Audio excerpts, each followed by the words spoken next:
ಗಂಡಸರೆಲ್ಲ ಒಬ್ಬನು ಕುಡಿಯೋದಲ್ದಿರ ಬಾರ ನನ್ನ ಜೊತೆಗೆ ಇಲ್ಲಿ ಸ್ವಲ್ಪ ಕಡಿಮೆಗೆ ಕೊಡ್ತಾನೆ, ಅಲ್ಲಿ ಬೇರೆ ಎಲ್ಲ ಸೈಡ್ಗೆಲ್ಲ ಕೊಡ್ತಾವ್ರೆ ಅಂತ ಹೇಳ್ಬಿಟ್ಟು ಕರ್ಕೊಂಡು ಹೋಗ್ತಾರೆ. ಒಬ್ಬರು ಇದಾದರೆ ಹಾಳಾಗೋದ್ರೆ 10 ಜನ ಹಾಳಾಗೋಯ್ತಾರೆ.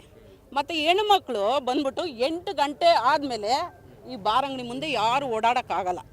ಓಡಾಡಿದ್ರೆ ಏನಾಯ್ತದೆ, ನೋಡೋ ಅವಳು ಹೆಂಗವಳೆ ಇವಳು ಹೆಂಗವಳೆ ಅಂತ ಹೇಳ್ತಾ ಇರ್ತಾರೆ.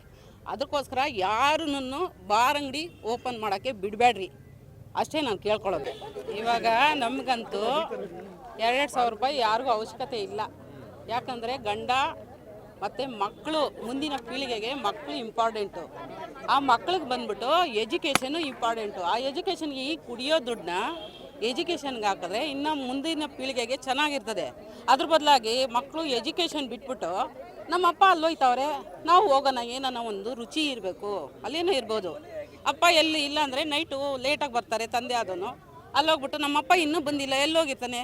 ಅವಾಗ ಏನು ಮಾಡ್ತಾಳೆ, ಮಗುನ ಕರ್ಕೊಂಡು ಬಾರ್ ಅಂಗಡಿ ಹತ್ರ ಹುಡ್ಕೊಂಡು ಹೋಗ್ತಾಳೆ. ಆವಾಗ ಬಾರ್ ಅಂಗಡಿ ಅದು ಒಂಥರ ಇದಾಯ್ತದೆ ಆ ಹುಡುಗನಿಗೆ.